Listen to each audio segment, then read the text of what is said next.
Olá, alunos, tudo bem? Sejam bem-vindos aí ao nosso curso de Química Orgânica, que é a matéria do terceiro ano do ensino médio, para os alunos da 307, para os alunos da 207, vocês estudam essa matéria também no segundo ano, junto com a Físico-Química, que é o conteúdo de segundo ano do curso de vocês. Mas o conteúdo é o mesmo, as aulas vão ser as mesmas, vocês vão acompanhar juntos, ok? E dá para acompanhar tranquilamente. Vocês podem ficar tranquilos, ok? Bom, então,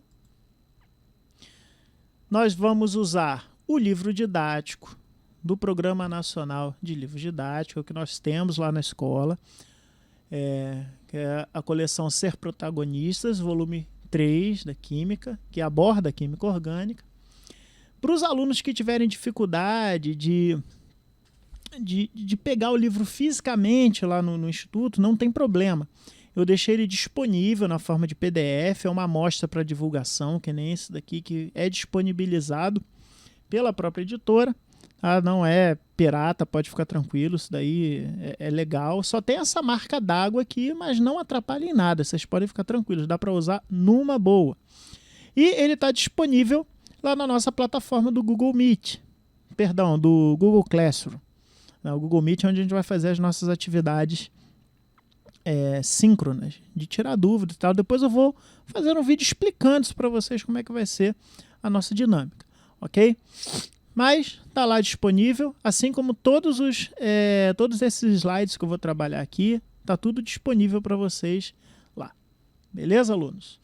Então, na unidade 1 do nosso curso aqui de Química Orgânica, a gente vai estar trabalhando o carbono e seus componentes. Essa unidade tem 2 capítulos, devem ser cerca de 2 a 3 aulas por capítulo, que eu vou disponibilizar por eles. Vamos ver como é que a gente vai seguir aqui na dinâmica. Sendo que o capítulo 1, carbônica, cadeias carbônicas, vai ser uma pequena revisão, visto que nós já estudamos isso lá em março.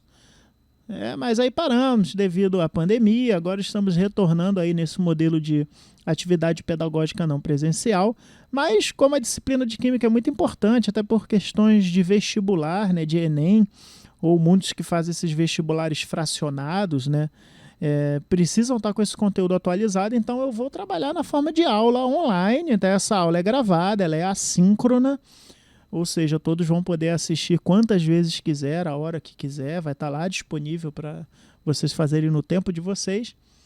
E nos encontros síncronos nós vamos tirar dúvidas sobre a matéria e fazer alguns exercícios, se for da vontade de vocês. Então, o capítulo 1 nós já vimos, vamos fazer uma pequena revisão.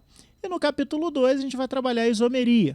É um conceito muito trabalhado em Química Orgânica e a gente vai trabalhar também nessa unidade. E só para ficar claro, ao fim de cada unidade eu vou deixar uma lista de atividades que vai valer nota, que vai ser a nota de vocês. Ok? Isso tudo vai ser disponibilizado lá na nossa plataforma do Google Classroom, lá na turma de vocês. Podem ficar tranquilos que vocês vão ser notificados de tudo. Ok? Então vamos para a aula 1. O carbono e cadeias carbônicas. Então, uma pequena introdução à química orgânica, vamos rever aqui, que ela é entendida hoje como a parte da química que estuda os compostos de carbono. Muito bem. Então, quando a gente estiver falando de química orgânica, a gente vai estar falando dos compostos de carbono, ou seja, aqueles compostos exclusivamente por carbono e seus adjuvantes.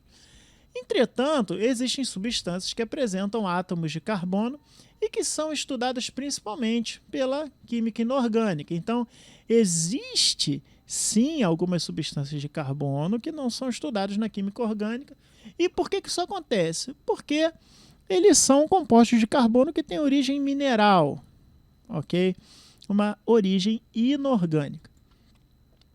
Embora esse conceito varia muito, porque, por exemplo, alguns depósitos de minério de carbono, como carbonatos, eles têm origem orgânica, mas eles não são estudados na química orgânica pela questão de propriedades que esses compostos têm. É uma questão mais logística de propriedade, ok?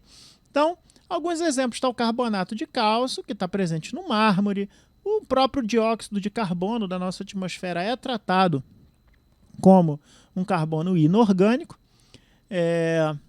O bicarbonato de sódio, aqui, né, o nome químico dele, hidrogeno carbonato de sódio, mais conhecemos como bicarbonato de sódio, que é utilizado como antiácido, como fermento químico também, apesar de nós enxergarmos esse carbono aqui na sua estrutura, ele é tratado na química inorgânica pelas suas propriedades mais inorgânicas. No século XVIII, o cientista francês Antoine Laurent Lavoisier, que vocês já conhecem muito bem, aquele que falou que na natureza nada se cria, nada se perde, tudo se transforma. Ele tem postulados sobre a transformação de matéria muito bem conhecidos no mundo da química. Descobriu que muitos dos compostos encontrados nos seres vivos tinham em comum o fato de serem constituídos de carbono. Então, ali já no século XVIII, o Lavoisier já enxergou essa propriedade desses compostos encontrados nos seres vivos serem cadeias de carbono. E Johann Jacob Berzelius, que é um químico sueco, ali do século XIX, apesar de ter nascido no século XVIII, a sua obra é do século XIX, ele foi o primeiro a estabelecer uma separação referente à química orgânica, sendo ele o responsável por difundir no meio científico a teoria do vitalismo. E o que é essa teoria do vitalismo? Ele dizia que nos processos nos quais a vida é desencadeada, surgiram os materiais que estão presentes nos seres vivos e um conteúdo não material que não poderia ser criado pelo ser humano. Ou seja, resumindo, toda reação química que geraria moléculas orgânicas só poderia vir de seres vivos. Tá? Ou seja, a reação, né, que transformaria esses compostos, e essa força que geraria isso foi chamada de força vital. Era um conteúdo não material que era transformado em material e que nós chamava-se isso de força vital. Ou seja, a nossa matéria ela estava sendo construída a partir de uma força que só tem dentro dos seres vivos. Muito bom. Então, mesmo assim, né, essa teoria veio ali entre o século XVIII e XIX, mas já no próprio século XVIII, algumas substâncias químicas de interesse industrial já estavam sendo isolados de matéria viva, né, principalmente de frutas, de fluidos que eram excretados pelos seres vivos. Então a gente tem alguns exemplos aqui. O químico Wilhelm Scheele conseguiu isolar o ácido tartárico da uva. Então está aqui o ácido tartárico da uva. Conseguiu isolar. O ácido cítrico do limão, daqui o ácido cítrico e o limão na sua estrutura. Conseguiu isolar o ácido lático do leite, a glicerina da gordura, né, gordura animal, é a estrutura da glicerina e ela é isolada depois. Isolar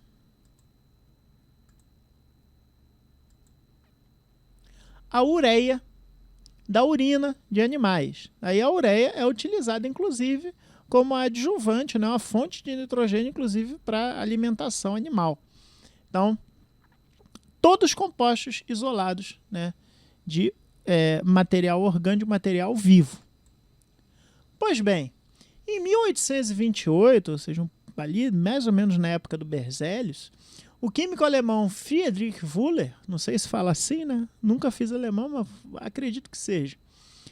Ele trabalhou com Berzelius e ali ele foi pegando, né, todo aquele conceito com ele, toda aquela teoria, foi tendo seus questionamentos. E aí ele acidentalmente, vejam bem, acidentalmente ele estava lá, ele conseguiu criar de forma, a partir de compostos inorgânicos, um composto orgânico que é a ureia. Eu falei que que é isolada de urina, né? De nós, animais, dos animais superiores, né? Que é utilizado como adjuvante químico na agricultura, como complemento alimentar, uma boa fonte de nitrogênio.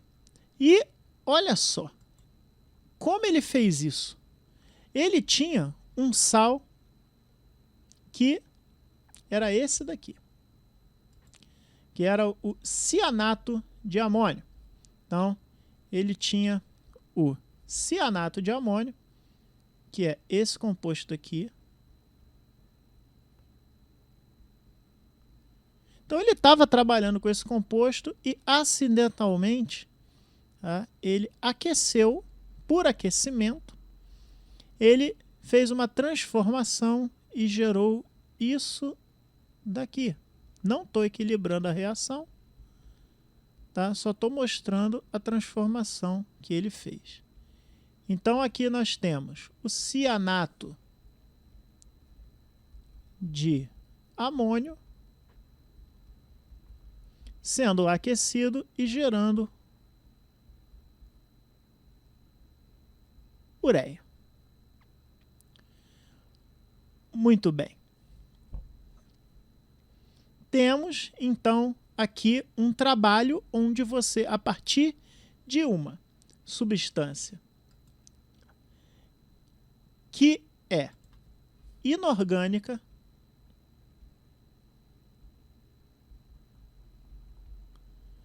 gerar uma substância orgânica. Apesar, como eu já expliquei, de ter carbono aqui na composição, esse é um carbono considerado inorgânico. E esse já é um carbono orgânico. Então, o trabalho de Wöhler foi questionado. Por quê? Porque esse cianato de amônio, ele era isolado de material orgânico, apesar de ser um pó inorgânico, como chifre e sangue. Então, as pessoas defensoras do vitalismo falaram, olha, mas essa substância aí veio de uma substância viva, então ela está dentro da teoria do vitalismo. E só 20 anos depois, já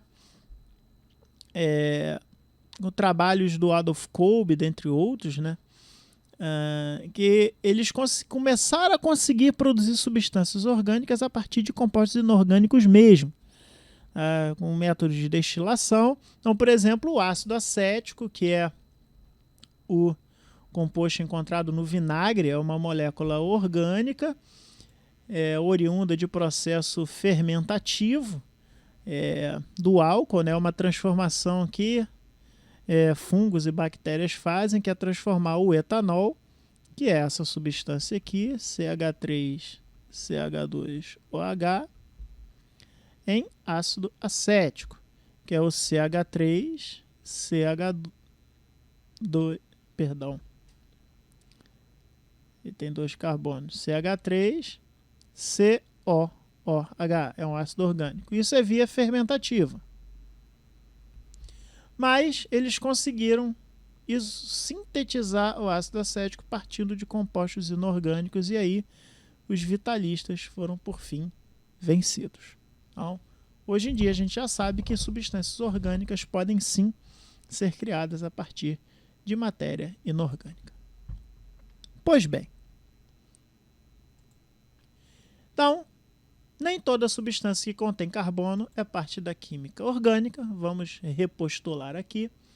Há algumas exceções que, apesar de conter carbono, têm comportamento de uma substância inorgânica, como o próprio carbono grafite e carbono diamante. Para quem não lembra lá da Química 1, a composição do diamante e do grafite é a mesma. Eles são compostos de carbono, só que eles são formas alotrópicas diferentes, tá? Alotropia. Por isso que o carbono, a organização dos átomos é diferente e torna carbono de grafite e carbono de diamante bem diferentes entre si. Tá? Para quem não lembra, dá uma revisada na matéria de Química 1, que é as formas alotrópicas de algumas substâncias. Então, como já vimos, o monóxido de carbono, gás carbônico, ácido carbônico, carbonato de sódio, ácido cianídrico, enfim, são carbonos que são inorgânicos. Os compostos orgânicos são, na sua maioria, formados por carbono, hidrogênio, oxigênio e nitrogênio. A gente vai depois ver dentro das classes de funções orgânicas a composição dessas moléculas orgânicas. A gente vai ver que a grande maioria a gente vai ver esses átomos compondo as cadeias orgânicas. Mas também encontramos fósforo e enxofre, os halogênios, como flúor, cloro, bromo, e alguns metais associados a essa cadeia. E se a gente fizer até um paralelo aqui com a biologia, né, a gente vai lembrar do famoso Chomps, quando fala dos átomos que em sua maior parte compõem os seres vivos, que é o carbono, hidrogênio, oxigênio, nitrogênio, fósforo e enxofre. Então a gente está vendo o Chomps aparecendo aqui, que são os principais constituintes das moléculas orgânicas. Os átomos diferentes do carbono em uma substância orgânica são chamados de heteroátomos.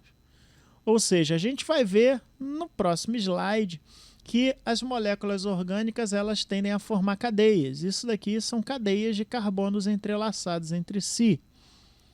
E às vezes aparece um átomo diferente no meio dessa cadeia, e esse átomo assinalado aqui, esse nitrogênio aqui no meio da cadeia e esse outro nitrogênio aqui, que são os heteroátomos. Ok? Então, vamos à principal estrela aqui do nosso curso, que é o átomo de carbono. Pois bem, o átomo de carbono ele está situado na família 14, terceiro período da tabela periódica, como podemos ver aqui, e temos ele com número atômico 6 e número de massa 12. O que isso significa? Que o átomo aqui, o número atômico 6, o número de massa 12. E o átomo de carbono, ele vai ter 6 elétrons distribuídos nas suas duas camadas. Temos aqui duas camadas, e aqui na distribuição de Linus Pauling temos 1s2, 2s2, 2p2. E essa massa de 12 é composta, né, de 6 prótons, e 6 nêutrons. Mas nós ainda temos, além do carbono 12, que é esse daqui que está descrito, temos o carbono 13 e o carbono 14, que é muito utilizado para datação, né, de fósseis, etc. Obviamente que cerca de 99,98% da carbono que tem na natureza é o carbono 12, que é o seu isótopo mais estável.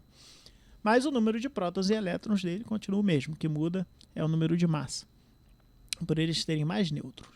Muito bem. Então, aqui essa distribuição do átomo de carbono, a gente pode ver aqui dentro do núcleo os prótons e nêutrons misturados, dando carga negativa. Aqui 2 elétrons circulando a camada 1s2, na sua primeira camada, e mais 4 elétrons na última camada, sendo que em níveis de energia a gente tem 2s2 e 2p2. O que acontece aqui nessa última camada, alunos? Para quem lembra isso daqui da Química 1, o orbital S, ele cabe 2 elétrons, e o orbital P, ele vai caber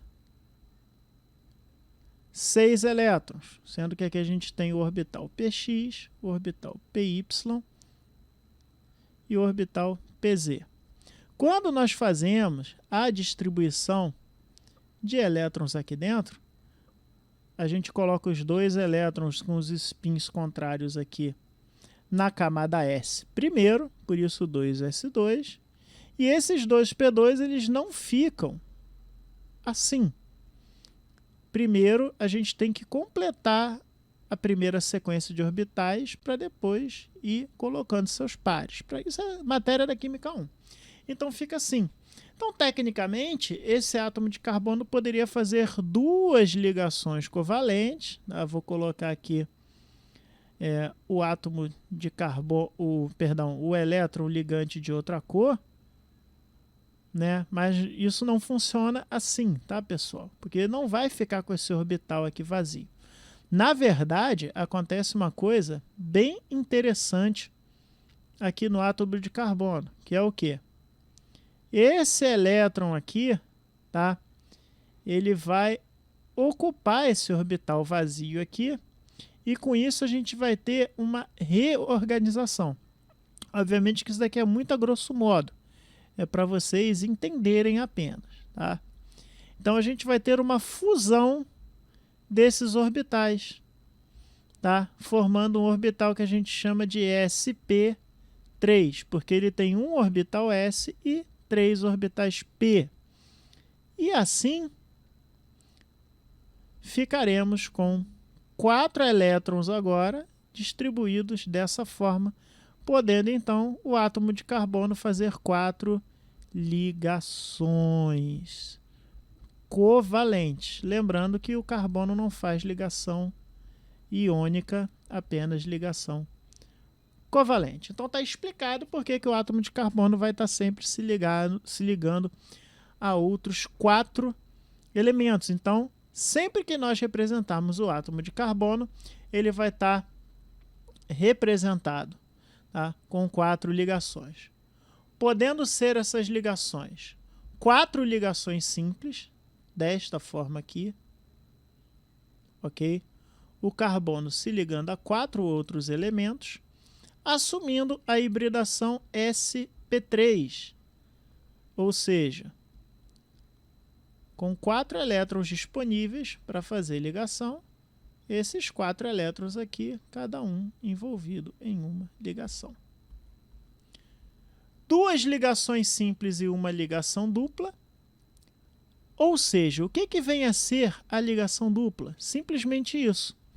O átomo de carbono, em vez de hibridizar um orbital s com 3 p's, ele vai hibridizar apenas 2 orbitais p, virando uma hibridização sp2 e assumindo 3 ligações. Dessa forma, assim. Depois a gente vai falar mais na frente sobre geometria da ligação das moléculas orgânicas, perdão. E vai sobrar um orbital p vazio, pz, por exemplo, tá, que não hibridizou, que vai fazer uma ligação paralela aqui em cima, esse elétron, que é o que a gente chama de ligação dupla. Ou seja, a ligação dupla ela tem 3 orbitais hibridizados, que a gente chama de sp2, e tem o orbital não hibridizado fazendo ligação, tá? E com isso forma a ligação dupla. Da mesma forma, com esse mesmo raciocínio que a gente tem aqui, eu posso ter um carbono com 2 ligações duplas. Ok? Que no caso, ele teria seria um tipo de hibridização onde esse outro orbital p, ele não estaria hibridizado também. Seria uma hibridação sp. Só que o mais comum da gente ver dessa hibridação, onde eu pego um orbital s e apenas um orbital p, deixando 2 orbitais p vazios, o py e o pz, o mais comum é ele fazer isso daqui, pessoal. É o que nós chamamos de ligação tripla, tá? Então, o sp ele vai ficar apenas com 2 ligações assim, e os outros orbitais que não hibridizaram vão fazer 2 ligações aqui, formando uma ligação tripla. Então, esse carbono ele está com uma ligação simples de um lado e uma ligação tripla de outro. Então, dessa forma, meus alunos, os átomos de carbono podem fazer ligações simples, ligações duplas e ligações triplas. Ok? Muito bem. E como nós representamos as cadeias carbônicas? Essas cadeias podem ser cadeias normais. Se a gente reparar que cada átomo de carbono está fazendo 4 ligações, né? muito bem estabelecidas, né? Algumas entre si e outras com outras moléculas, mas sempre 4 ligações. Vocês nunca vão ver carbono com 5 ligações ou com 3 ligações apenas.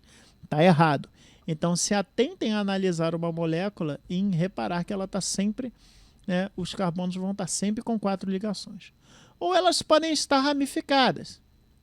Se vocês repararem aqui, vocês vão ver que alguns carbonos eles vão estar ramificados. Aqui a gente pode ver que a gente tem uma linha, uma sequência, e aqui a gente vê, por exemplo, que nesse carbono aqui ele tem uma sequência aqui e ele tem uma ramificação. Assim como esse carbono aqui, ele tem uma ramificação e essa cadeia pode inclusive ser maior, pode ser ramificações maiores.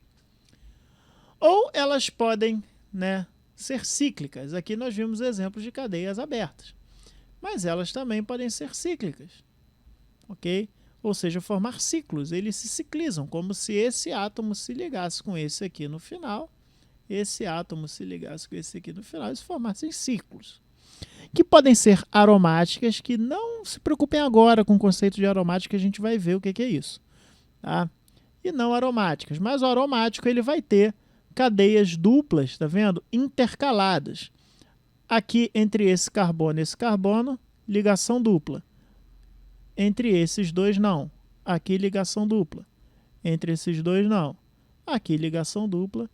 Entre esses dois, não. Isso é uma característica de uma cadeia aromática, que pode ser representada também assim, dessa forma. Depois a gente vai ver o porquê. Tá? E as não aromáticas, né, não tem essa disposição de cadeias duplas conjugadas que a gente viu. E como nós representamos essas cadeias carbônicas? Ou representamos na estrutura tridimensional, que está sendo mostrado aqui. Na estrutura tridimensional, a gente representa ele como se tivesse em 3 dimensões, tá? Como se estivesse fora do plano. É mais ou menos isso daqui, alunos. É como se eu estivesse desenhando esse carbono aqui que eu estou marcando. Essas ligações elas estariam no plano da sua tela. Essa ligação meio achurada aqui, meio mais forte em negro aqui, ela está para frente, está indo para o seu rosto da tela, está saindo da tela. E essa daqui mais tracejadinha está indo para trás da tua tela do computador. Tá? Então, ó, a gente tem uma ligação, 2 ligações na verdade no plano. Essa ligação aqui saindo para fora da tela do computador, como se tivesse, né, a tua tela está aí e ela está saindo para cá. E outra é escrita assim, dessa forma, mostrando que ele está para trás ali da tua tela. Tá? Então, porque a gente vai ver que essa estrutura do carbono com 4 ligações, ela se apresenta na forma de tetraedro. Tá? Espacialmente, isso daqui é como se as 4 ligações estivessem no plano. E a gente sabe que não é isso que acontece. Ok? Já as ligações duplas, elas ficam planares, mas depois, não preocupem com isso agora, que depois a gente vai estudar o porquê, como isso acontece. Muito bem. Nas ligações, agora eu posso também representar tudo plano. Não tem problema nenhum, até porque é mais prático. A gente tem sempre que tentar facilitar o nosso trabalho. Então, a gente pode representar tudo plano, inclusive ocultando átomos de hidrogênio. Aqui a gente tem a molécula de propano, que ele tem 3 carbonos e 8 hidrogênios. Aqui eu representei cada hidrogênio da molécula. E aqui não. Isso está errado? De maneira alguma. A gente já subentende que quando não tem nada escrito, que seja hidrogênio. Então são átomos de hidrogênio oculto. Tá? Da mesma forma que o propeno, com átomos de hidrogênio explícito e átomos de hidrogênio ocultos. Muito bem. Uma outra coisa que nós podemos fazer são as ligações ocultas, ou fórmula estrutural condensada. Se nós repararmos aqui, a gente tinha o propano representado no slide anterior dessa forma, né? Vou fazer com os átomos ocultos. E dessa forma aqui, que ele está representando agora, vejam o que acontece. Ele transformou esse carbono com 3 hidrogênios em CH3. Esse carbono com 2 hidrogênios em CH2. E mais um carbono com 3 hidrogênios em CH3. Foi isso que ele fez. Tá? E da mesma forma, o propeno, que estava representado no slide anterior, ok? Ele está representando aqui um CH2, um CH e um CH3. Dessa forma, né? Por isso essa representação. E vamos reparar que aqui a gente não tem nenhuma ligação sendo representada, apenas os grupos de átomos. Ok? Então, por isso ele é chamado de ligações ocultas. Nós não temos as ligações sendo representadas aqui. Já as ligações semi-explícitas, ou seja, elas são meio explícitas, simplesmente a gente vai se atentar aqui, neste caso, que a gente vai estar representando apenas as ligações entre carbono e carbono. Tá? Inclusive aqui fica um pouco mais fácil de ver para quem não tem tanta prática, porque eu sei que nesse ponto aqui, tá, é muito difícil a gente enxergar que aqui tem uma ligação dupla. Obviamente que eu, na minha experiência, quando eu enxergo esse tipo de estrutura, eu já enxergo que tem uma ligação dupla. Agora aqui fica mais enfático, porque a gente tem que representar a ligação dupla, a gente só condensa, a gente só deixa oculto as ligações com hidrogênios ou outros átomos que não carbono. Então, apenas as ligações entre os átomos de carbono são apresentadas. Ok, alunos? Continuando, nós temos os átomos ocultos, que é uma das formas mais utilizadas, ou chamados também de fórmula bastão. E aqui, então, é a fórmula bastão. Simplesmente, ó, cada carbono, ó, aqui o carbono que a gente vai chamar de 1, carbono 2, carbono 3, ele gera um ponto. Eu transformo ele num ponto angular e depois eu faço a ligação entre eles. Cada vértice aqui, 1, 2, 3, vai estar representando um átomo de carbono. Obviamente aqui tudo fica oculto, a gente só está vendo a ligação, né? Propriamente dita, mas a gente já entende que aqui é um carbono, aqui é outro carbono e aqui é outro carbono. Cuidado, que as pontas também são carbonos, tá? É fácil enxergar que aqui tem um carbono, mas não esquece que isso daqui é um carbono que está subentendido aqui, que tem 2 hidrogênios. Lembrando que o carbono só pode fazer 4 ligações, né? Então, então aqui a gente tem... Desculpa que acabei apertando o botão errado. Então a gente tem aqui 1, 2, 3, 4 ligações, porque ele está fazendo uma ligação dupla. Que esse carbono, uma ligação, e aqui subentende-se que tem 3 hidrogênios aqui, então cuidado ao analisar. E a fórmula molecular, vocês já estão acostumados, que é aquela que a gente conta simplesmente quantos átomos tem e representa. E isso vai gerar um problema para a gente quando a gente trabalhar com isomeria, que às vezes a isomeria ela vai mostrar moléculas que têm a mesma fórmula molecular, mas são totalmente diferentes e com isso apresentam propriedades diferentes e ponto de fusão, ebulição diferente, inclusive algumas propriedades de reação química diferentes, mas isso é papo para isomeria. Aqui o nosso foco era entender como são as formas de representação das cadeias carbônicas. E para finalizar, como nós classificamos os átomos de carbono em cadeia. Então é a classificação dos átomos de carbono, que eles podem ser primários, ó, carbonos primários, podem ser secundários, terciários ou quaternários. Para a gente fazer essa análise, simplesmente a gente vai ter que ver, né, a quantos átomos de carbono a gente tem esse átomo de carbono ligado que a gente está analisando. Por exemplo, se a gente pegar o carbono 1, ele está ligado apenas ao carbono 2. Então, por isso ele é chamado de átomo de carbono primário. E da mesma forma o carbono 4, o carbono 5, o carbono 6 e o carbono 8. São carbonos que só estão ligados a um átomo de carbono. Então, são os carbonos primários. Já o carbono 3, se vocês olharem lá na figura, eu vou fazendo uma cor diferente aqui, vamos colocar em amarelo. O carbono 3, tá? Se vocês olharem aqui, ele é um carbono secundário. Mas por que ele é um carbono secundário? Porque ele está ligado a dois carbonos, o carbono 4 e o carbono 2. Então a gente diz que ele é um carbono secundário. Em verde aqui, eu vou colocar o carbono 7, que olha só, ele está ligado ao carbono 2, ao carbono 6 e ao carbono 8. Então o carbono 7 a gente chama de terciário, porque está ligado a 3 átomos de carbono. E por fim,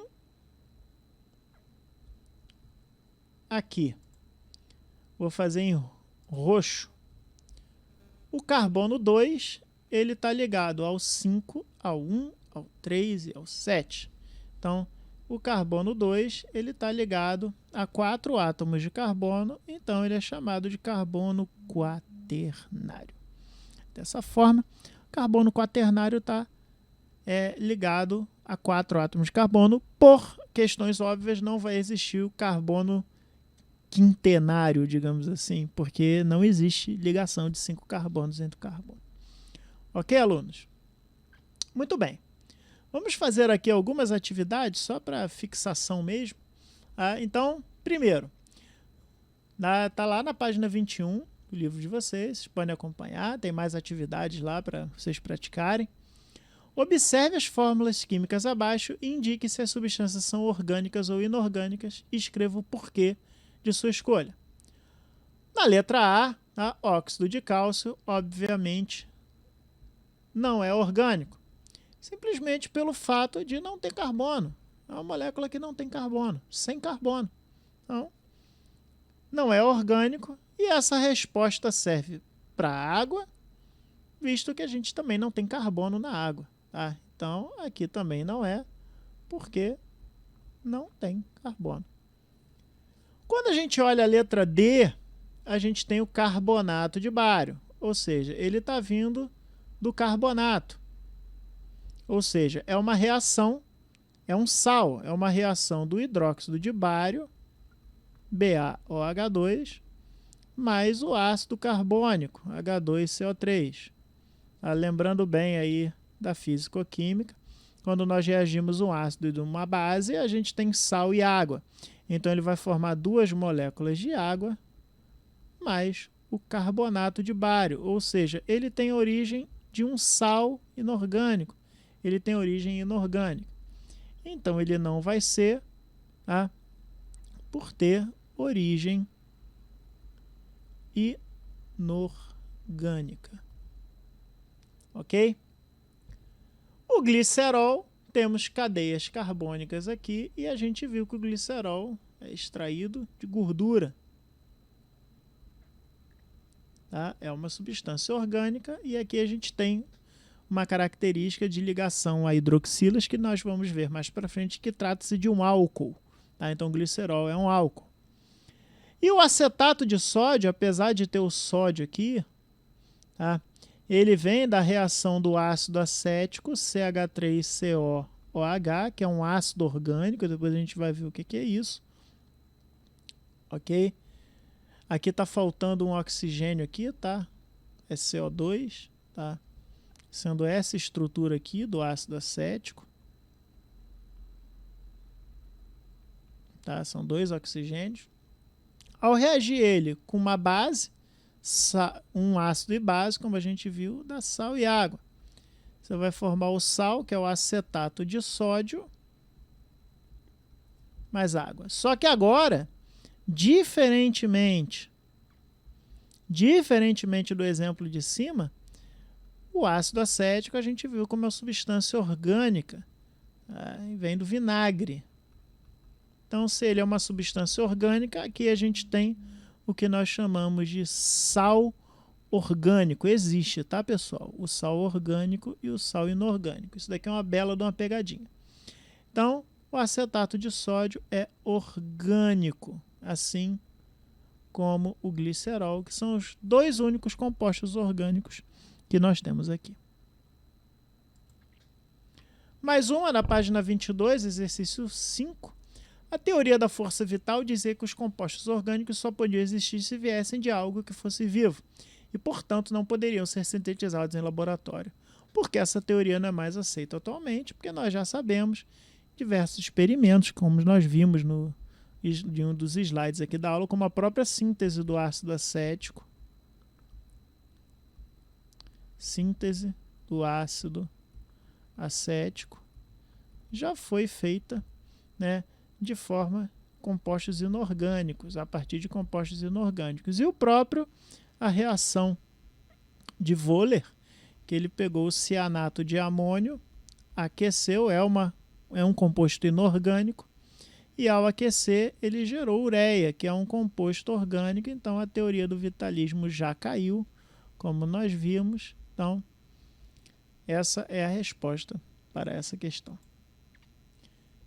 Deixo para vocês uma atividade para entrega individual. Não se preocupem, tá, alunos? Essas atividades para entrega individual é coisa simples. Então, vocês vão responder essas questões em no máximo 2 páginas, tá? No máximo.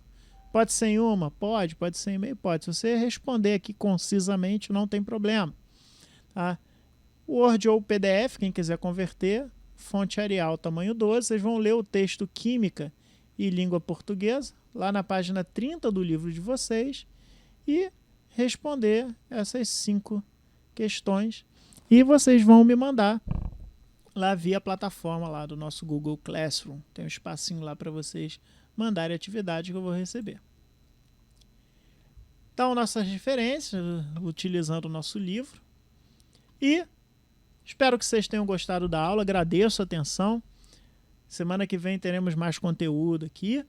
E dúvidas, vocês podem me mandar um e-mail, sem problema, diretamente. Eu respondo.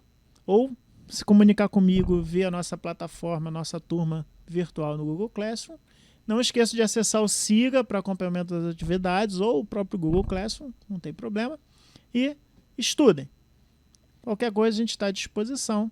Até a próxima aula.